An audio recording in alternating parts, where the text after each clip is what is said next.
architecture is still a design-orientated profession. Design is hugely important for architecture, and I think value of design is being lost in amongst the study of how to build quickly, how to build economically, how to build with modern materials, and design is something that is sort of okay. That will have a side. Yeah.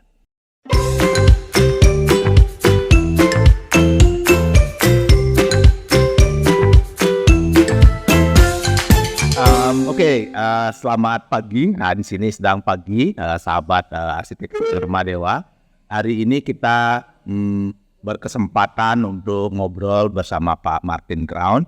Beliau adalah principal arsitek di Crown Kent Architects Indonesia, satu perusahaan yang turut mewarnai atau mungkin juga menjadi pionir daripada proyek-proyek arsitektur besar di bidang hospitality di Bali. Kita akan coba ngobrol dengan beliau soal pengalaman beliau selama berpraktek di Bali dan bagaimana beliau melihat dunia arsitektur di Bali hari ini. Good morning, Pak Martin. Thank you for inviting us to this beautiful hotel that you have designed with your team. I'm so pleased to be able to have you here, and it's very nice of you to be interested in me in the first place. Yeah. When I saw you in the EIE award, the idea of interviewing you just come up in my head, and then I think your knowledge will be very beneficial for the students. How do you find Bali, Pak Martin? When do you come first to Bali, and why do you come to Bali? Do you have any memory about that? Yeah, like so many young Australians, after I graduate from architecture, we went traveling mostly through Southeast Asia to get to Europe, because so many Australians came from England. And Europe, and they want to get, if you like, home to see where they came from. And so we traveled through from Darwin. We traveled all through the islands, through Timor, through Flores, through we went to Komodo. We traveled all through the island, and came to Bali. And a friend who went through architecture just 2 years ahead of me, who you will know very well, Kerry Hill. He was the project architect, the site architect for the Hyatt, and he was staying in Batu Jimbaran, in the famous compound that was designed by Jeffrey Bauer. And Palmer and Turner, the architects for the Hyatt Hotel, had a house there.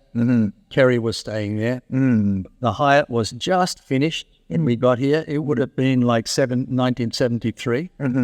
And we stayed there. Kerry was moving on to Jakarta to set up his office. Jack Kent, the grounds Kent architect, Jack Kent, joined us from Australia, lived in Batu Jimba for 3 months with us, and Kerry left us supervising a small guest pavilion and at the house in Batu Jimba. And then we all moved on to eventually we got to England, and my wife did a PhD in England. And we went back to Australia, and eventually we were contacted by a friend who knew Pak Wirya Santosa, who was the owner of the Four Seasons land, and he wanted to get a hotel designed for the Four Seasons. And we got the project. So that was the first project. And that was our first real project for Grounds Kent in Bali. In Bali. And that was in 1998. Yeah, 1998 we started the design work on that project. And it opened in 92. So it was quite quick, really. Certainly, by comparison to this project that took nearly 10 years to get finished. The Four Seasons was finished, in like 4 years. Yeah, 4-5 years. How do you see Bali back then in 1970s, 1980s? Well, obviously, less tourism. Not the traffic was nothing like what the traffic is now. Has happened over the years to the point where Bali is now blocked with traffic. Yeah. So it was much easier to move around in Bali, and so you could go and see things much easier. Yes, yeah. And there was less projects going on at that time, and so not as much. The buildings that were happening were a little bit more considered, and not having to happen so quickly, and such commercial thinking about the fact that they want to get them up quick and start getting money. Money in. Yeah. More thinking about the architecture. Yeah. I think Bali is tending towards losing the interest in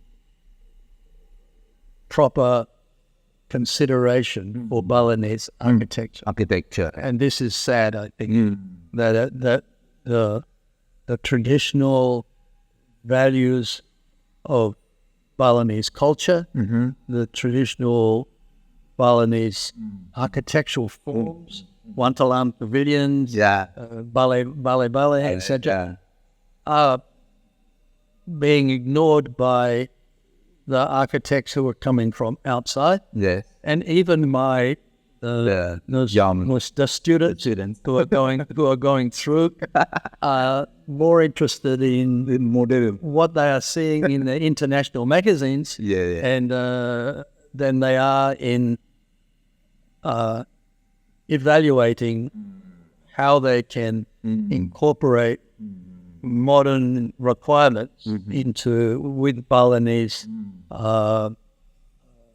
history and Balinese architecture. Yeah, this is very difficult. This is not an idiot. I don't have the answer. Yeah. No one had the answer, actually. No. If you look at these buildings coming down in Pachatu, these big concrete frames that are now empty, but this is because of COVID. Okay, no. But they are huge 5-6-story buildings, all built in boxes. Big boxes. How do you put Balinese culture and architecture into this sort of architecture? And so the question is, should it be not allowed? Or is there a way that the buildings that are built can incorporate Balinese architecture? And I think this comes down to planning. The planning regulations should forbid these big. Yes, they shouldn't be allowed. It's not right in Bali. It's not right in many places in the world. and so I don't think this sort of architecture is appropriate for Bali. I was driving down in Seminyak, and I saw a building there that was like 4 or 5 stories high, and then they had a great big screen with horizontal timber boards on it. going on another 3 stories.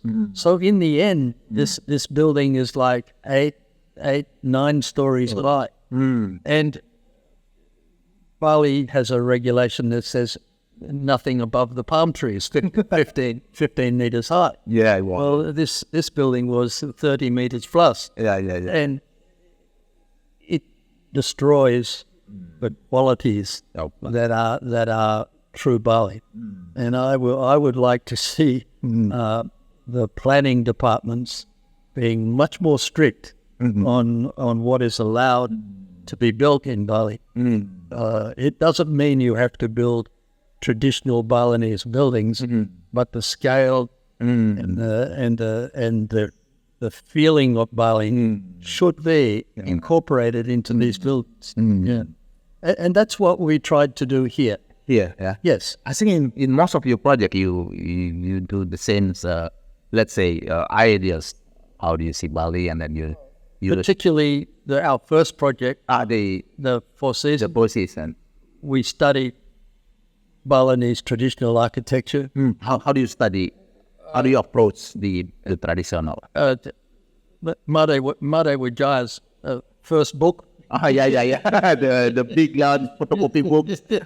That a source of inspiration. Has the story of Balinese domestic architecture. It tells you about the Balinese courtyard with Balinese pavilions, one for living, one for bathing, one for staff. Yeah. The temple in the northeast corner. It tells you about that. And so with the Four Seasons, we said, okay, each room can be like a Balinese house, can be a small courtyard in itself, can have a series of pavilions with a small temple, and we added a swimming pool. Not usual, in a Balinese house, but that's okay. It has the feeling of Bali. Of Bali. And then the whole materials, all local materials. Lang roofs, or all of the things.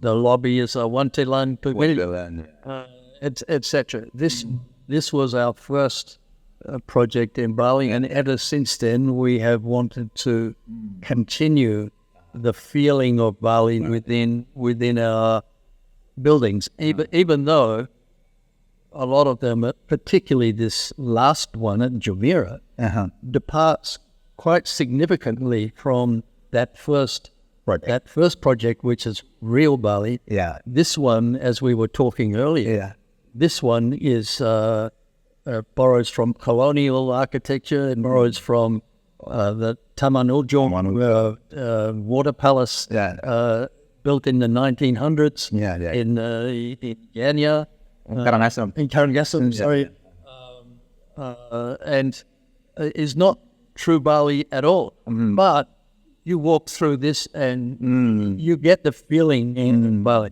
The landscape, the detailing, the beautiful carving on the walls. It has the feeling of Bali. It is not lost. Even though it is an upgrade, a more modern. Yeah. In your first project, did you do a lot of travel before that projects to get understand the Balinese culture or the history of Bali? How important traveling is? Yeah, we were very lucky that we were surrounded by people who had done the study themselves. Yeah. And so we didn't have to do a lot of in-depth study ourselves, because for instance, Warmadewa Jaya, his office, the people working in his office, even though they were essentially landscapers, they knew about Bali and what made up traditional Balinese villages, traditional Balinese culture. So we were able to absorb this from people talking to us. Yeah. Are there locals who work with you in this project? Yeah, there were many. When we were building the Four Seasons, we stayed in Sanur, in a house in Sanur. The guy that has become our, we'll call him a driver, but he's much more than our driver. He has worked with us since the Four Seasons for 30 plus years. Okay.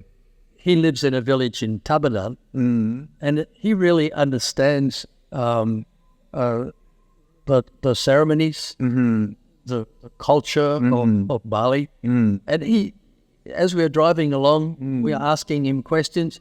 He is talking. He loves to talk to us about to tell us about cremation ceremony. To tell us, all about the ceremonies that he has to go back to his village for.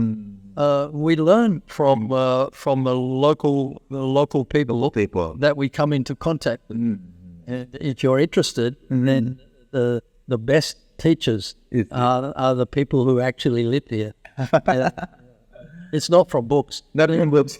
There is not much written about Bali. Our Bali, really. That not that outsiders can understand. And so that's why Made is quite important for. Made was extremely important because he was a scholar. He was interested in Balinese culture. He lived as a Balinese for many years. And so Made was the source of all of our knowledge. How many projects? Can you count how many projects that you done in Bali? Hundreds? No, not hundreds at all. There would only be, maybe there would be 50 projects, because we have always remained small. And to give time to our design work, we haven't wanted to put lots of buildings through our office. We wanted to do good work. So we were, if you like, selective in the clients we took on, who were trying to do something interesting. When we did up in Ubud, we did a hotel up there, the Alaya Hotel. This led on to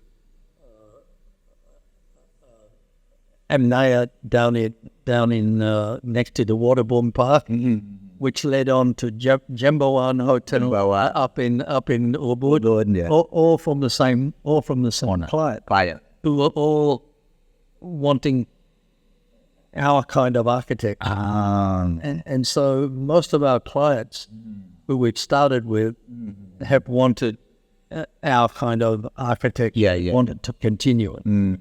So the breed is mixed between your previous work and the client's name. Yes.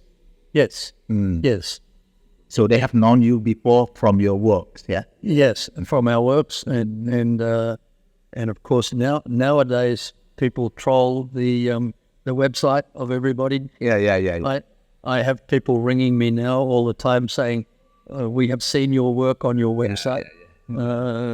All of a sudden, the website is important. Before, it used to be someone came here and walked around and said, I have been to your hotel, I really like it. And said, so the first brief for Four Seasons, how it comes?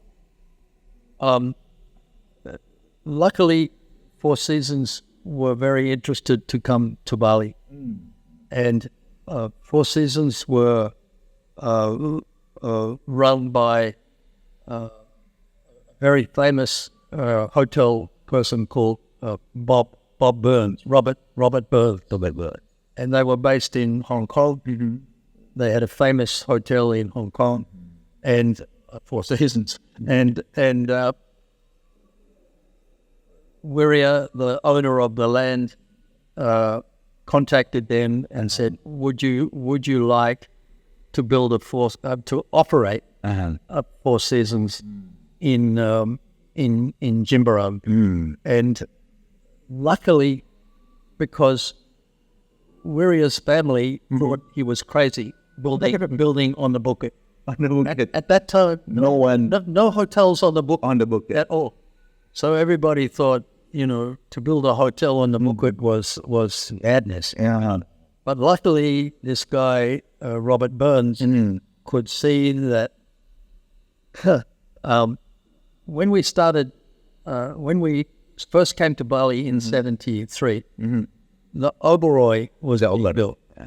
Okay. From Kuta, from Poppies Lane, from Regional Mades, you had to drive through the rice field. Yeah. For miles and miles and miles on your motorbike, to get to where the Oberoi was being built. Everybody thought it's crazy. Why are you building a hotel so far away? In the middle of nowhere. Now look, the Oberoi is only just the beginning. Beginning of that. So same thing with Four Seasons. Robert Burns said, "Okay, we can make a success of this hotel, but we are going to build a 5-star, something that no one has ever seen in Bali before. Every room is going to have a swimming pool." And at that time, around the world, there were very few hotels that had every room with a swimming pool. There were some, but not many. And so the Four Seasons broke new ground. Wow. It was traditional Balinese architecture, at least respected traditional Balinese architecture, and was a modern 5-star hotel. And so they Four Seasons gave us the brief for the hotel. They said what they want, how many rooms, how many staff, what the back of house would contain.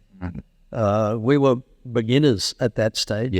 We didn't understand that the size of the back of house.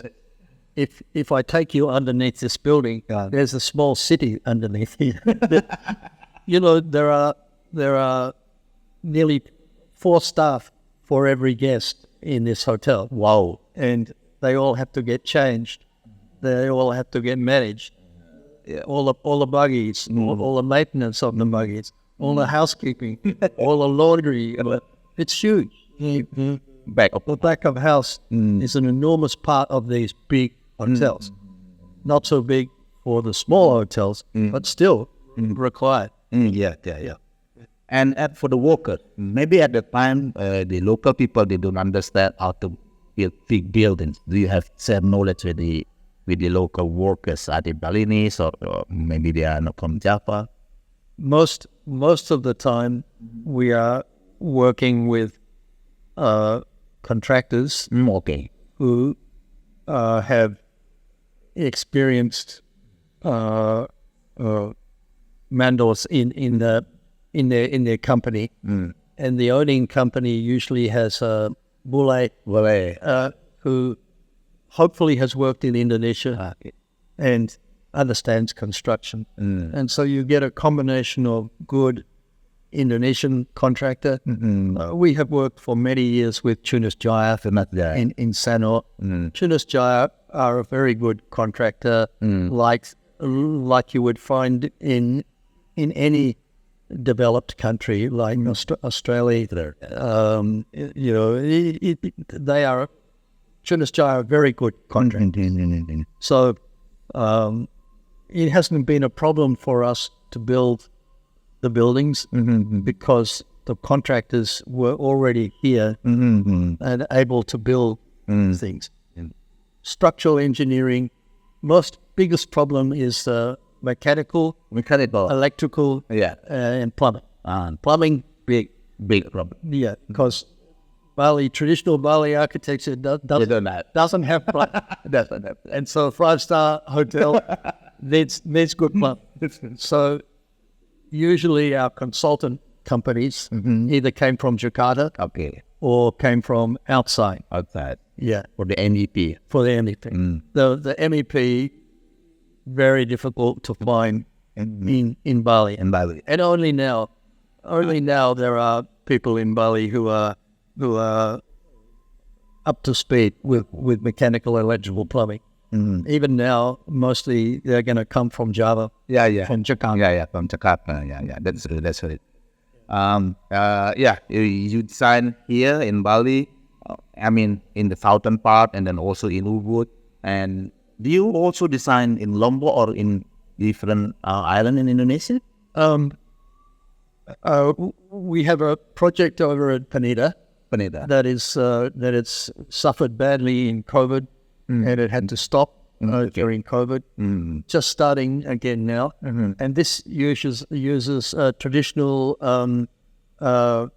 Javanese joglo things that the owners bought the joglo in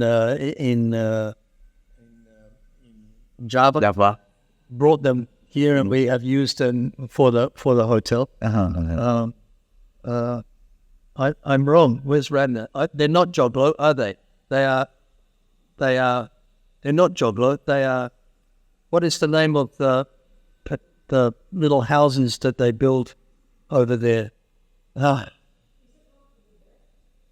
I've lost the name of them. They are pitch roof with a skillion off to the side. Not like the joglo that goes all the way around. Anyway. Gladak.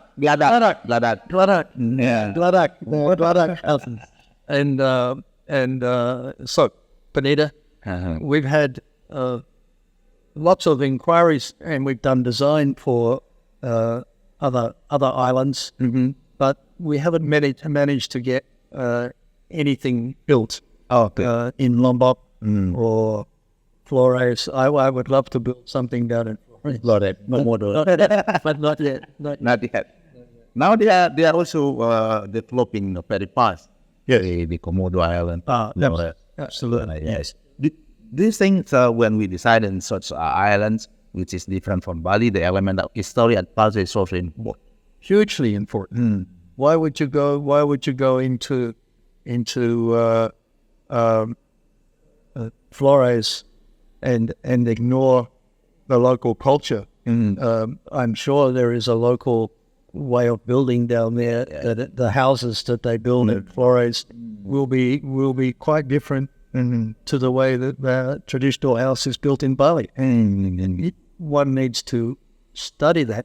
Everywhere we go, we have worked all over the world. We have worked in Fiji. We have worked in the Caribbean. We worked in Thailand. Everywhere we go, we study the local architecture and try and incorporate it into our buildings in a respective and real way, not just looking like Disneyland. Put the ukiran in. Not just sticking some things on the wall.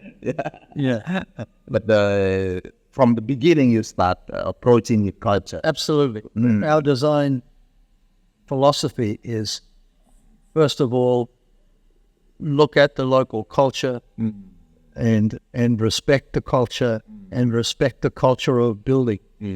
Particularly respect the local building materials. Everywhere they have used different kinds of materials. Some places will make a special brick. Like Bali makes the red brick. Think of using this brick. Unfortunately, I don't like the Bali red brick very much. Because of the color. So we haven't used a lot of it, but we love the Bukit stone. And we love so much of the Balinese materials, the paras, and so we have chosen to use a lot of the different materials. But there will be some things that you build from the red brick for sure. Because this was the building material of the Majapahit era in Bali that lasted for 200-300 years. The red, and they brought the red brick to Bali. Pak Martin, you train a lot of young architects, and now many of the one who work in your office, they set up their own Yes. Now. Yes. How do you see that? I see them as all beating me to the clients and taking all the work, and I am very happy for this. Yeah. It is a wonderful feeling to have trained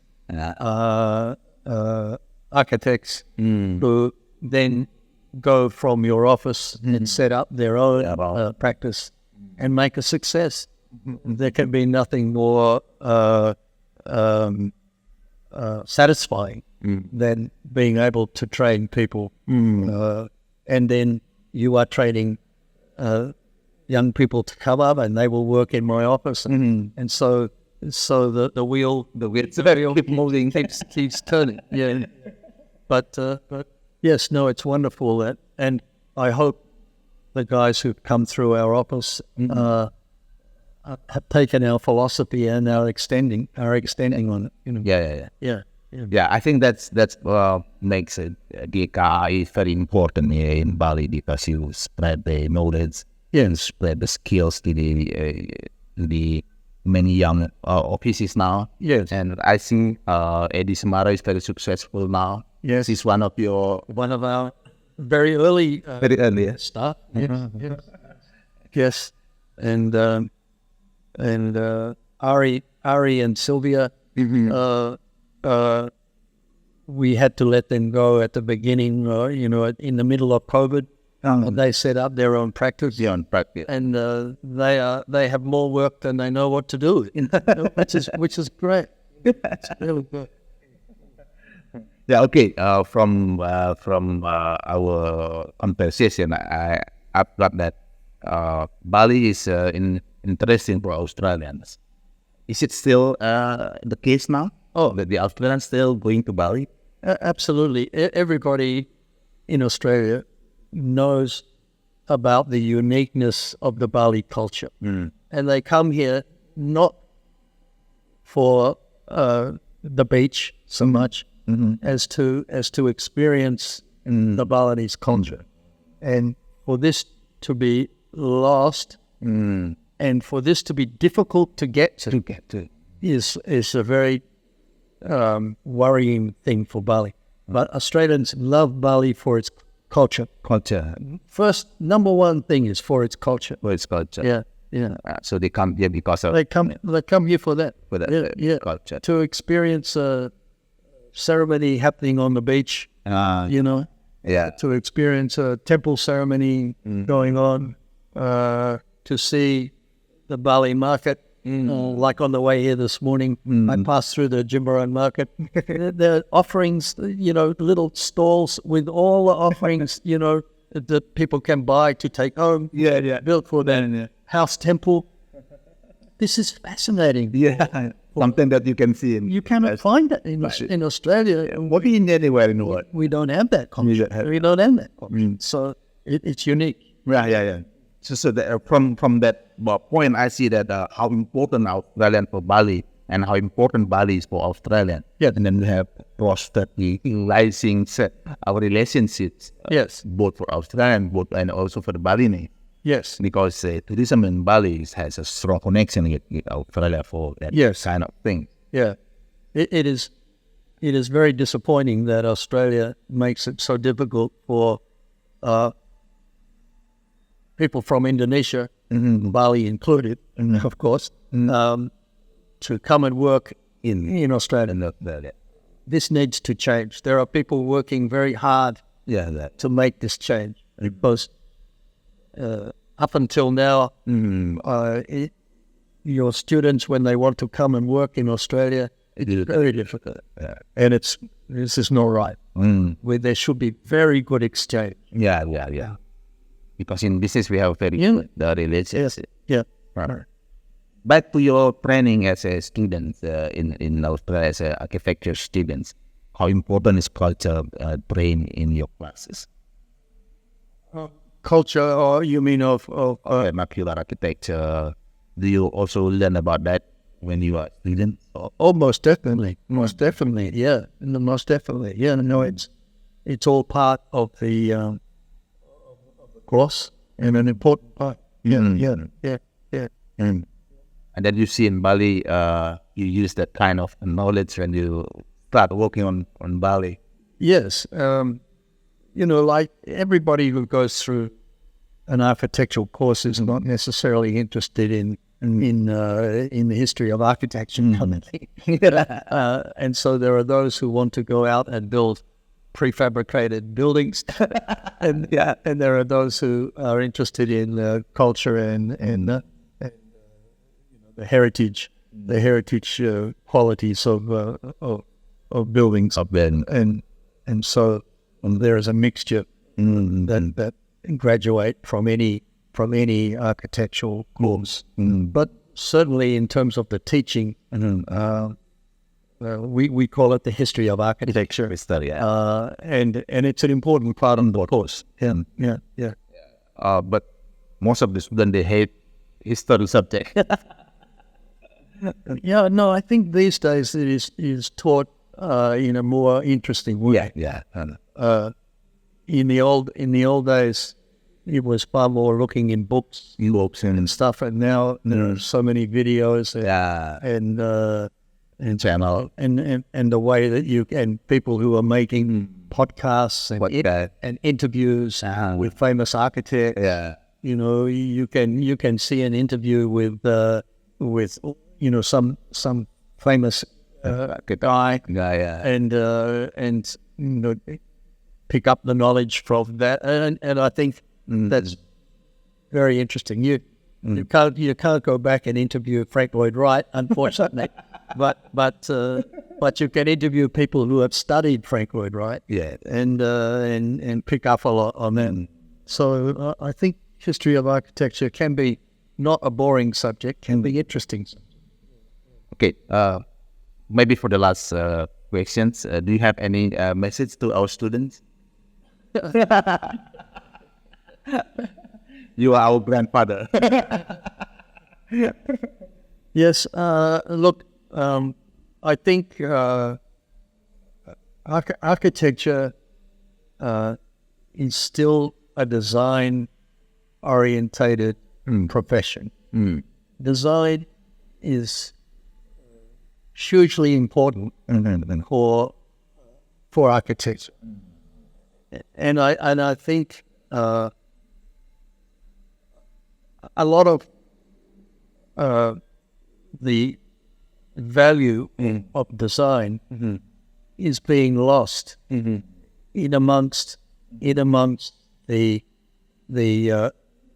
study of how to build quickly, how to build economically, how to build with modern materials, and design is something that is sort of that will have a side. But to me, the consideration of design is still hugely important. And my message to students is don't lose sight of the fact that you are designers, and that your design needs to be beautiful, needs to be not only functional but beautiful, meaningful.